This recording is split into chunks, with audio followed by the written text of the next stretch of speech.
She said, "If you truly cared for me, you'd co-sign this loan for my ex. He needs a fresh start." I chuckled. She didn't, but when she arrived at the bank with him, the papers waiting on the desk flipped her world upside down. Every relationship has that one outsider who seems to be rooting for it to crumble.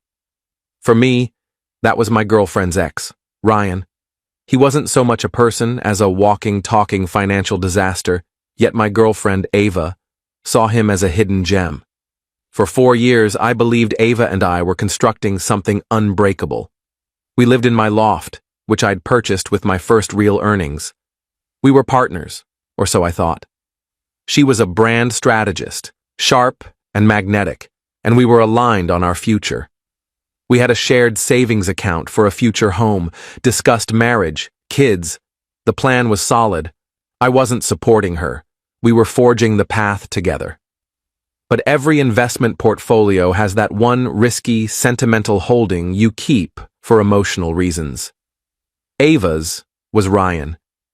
He was a cautionary tale in human form, a guy in his early 30s who never outgrew his college slacker dreams, always chasing the next big idea with minimal effort. He called himself a visionary entrepreneur, which meant a new game-changing scheme every 6 months, none advancing beyond a poorly made website and pleas for startup cash from friends and family. He had a slick, car salesman charm and a constant air of being wronged by the world. Timing was always off. Investors were too short-sighted to see his brilliance. Ava's history with him was a steady, quiet tension in our relationship. She had a savior complex when it came to Ryan. They'd dated for years before me, and she still saw him as the misunderstood genius he played at being. She was his biggest advocate, his fallback, his cheerleader, and, as I'd soon learn, his unofficial bank. "He just needs one real shot," she'd say after another of his grand plans fizzled, leaving him short on bills. "He's not like you, Luke. He doesn't have your security. He's a dreamer." I'd nod, holding my tongue. I'm not possessive. I assess risks for a living. I manage wealth professionally. And Ryan was the riskiest prospect I'd ever seen. But I loved Ava and trusted her judgment, even when my instincts screamed otherwise.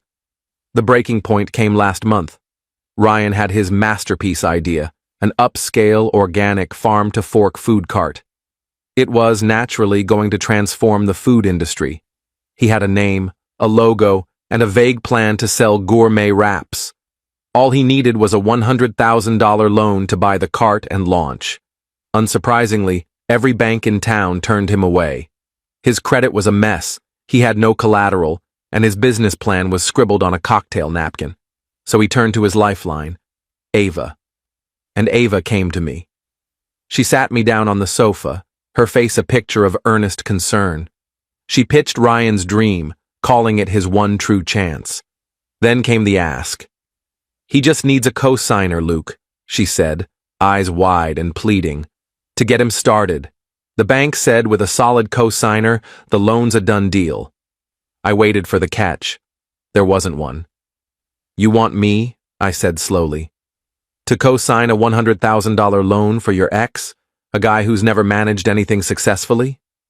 Her expression hardened, the pleading replaced by cold disappointment. "I knew you wouldn't get it," she said. "This isn't about you. It's about helping someone who's struggling. It's about compassion." Then she played her trump card, taking my hand.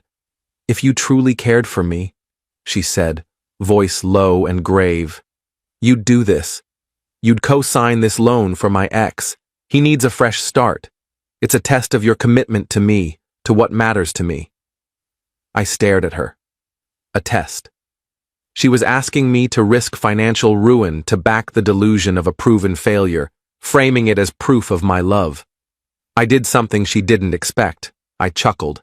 Not a cruel chuckle, but one of sheer, astonished disbelief, like when a client wants to sink their life savings into a startup selling vegan dog treats.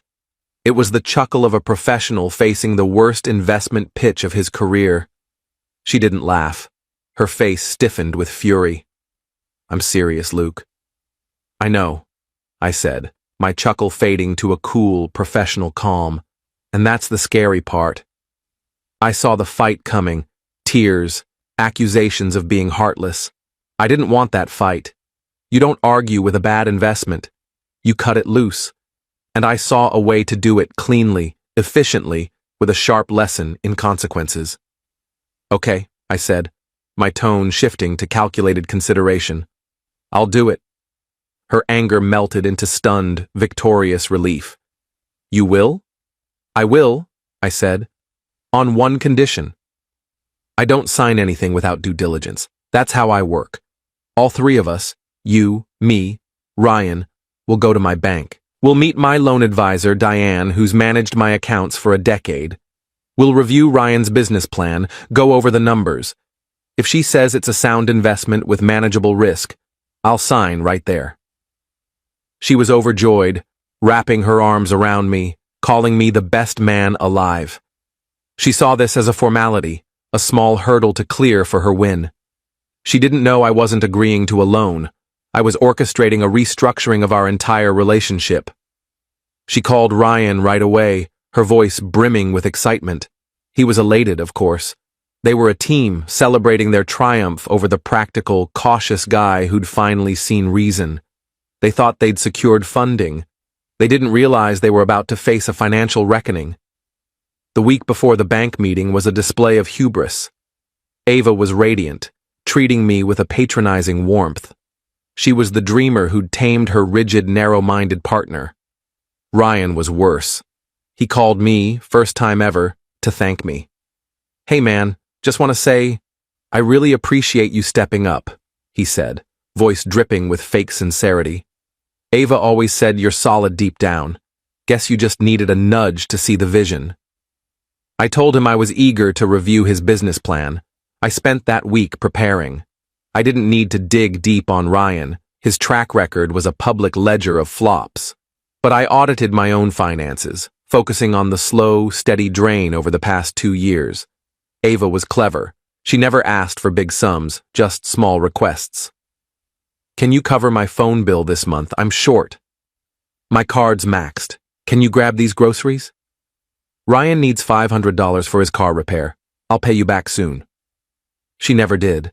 I'd let it slide because I loved her and could afford it, chalking it up to the cost of a long-term partnership. Now I reframed it. Not a cost, but a debt. I combed through 2 years of bank statements and credit card records, logging every dollar that flowed from my accounts to hers, or to cover her expenses beyond our agreed 50-50 household split. Every phone bill, every student loan payment she forgot, every PayPal transfer she requested. I cross-referenced cash withdrawals from our joint account with texts about helping Ryan. The total stunned me. Nearly $20,000 funneled into her life and Ryan's bottomless pit over 2 years. I compiled it into a clear, devastating spreadsheet.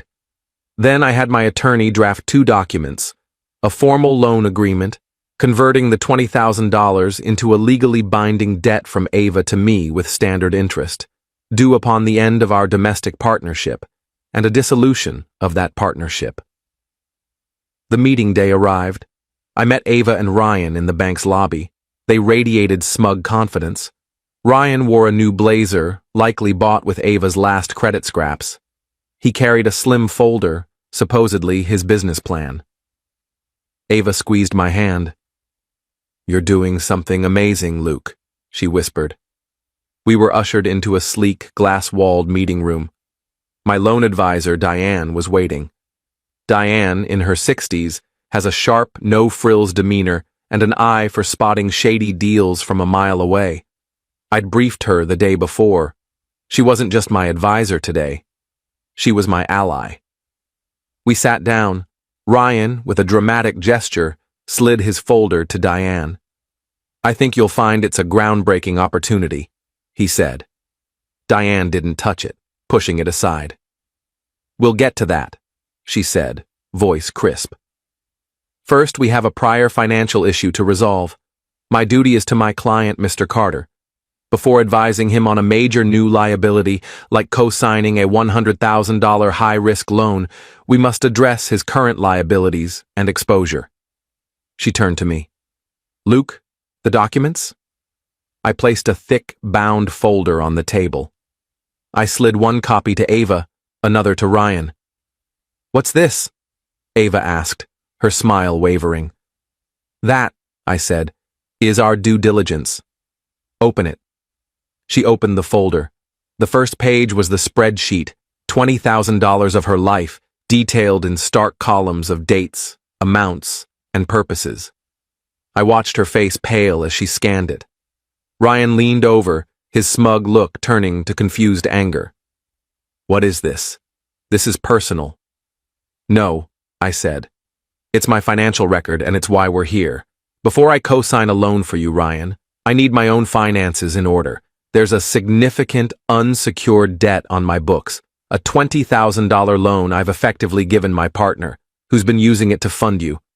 I turned to Ava. The second document is a repayment agreement, formalizing the debt you owe me. You need to sign it. The final document is a dissolution of our domestic partnership, outlining the terms of our separation, including a timeline for you to leave my property, and a final tally of our shared assets, which, as you know, are minimal since I've covered most expenses. I leaned back. Here's the deal. I can't take on new financial risk while my current partnership is such a poor investment. So, Ava, you'll sign the repayment agreement for the $20,000 you owe me. You'll also sign the dissolution, ending our relationship. Once those are signed and notarized, yes, Diane's a notary, we can move forward. I turned to Ryan. And you, Ryan, once Ava's no longer my financial dependent and has a legally binding debt to me that'll hit her credit report, I'm sure Diane will gladly review your business plan and consider your loan on its merits, with Ava as your potential co-signer. The trap was set. The room went silent. Ava stared at the documents, hands trembling. She looked at me, eyes wide with horrified realization. She'd walked in expecting to secure Ryan's future. Instead, she faced a bill for her past and an eviction from her present. Ryan looked like he'd been struck by lightning, staring at Ava not with care, but with the panicked fury of a leech whose host was now toxic.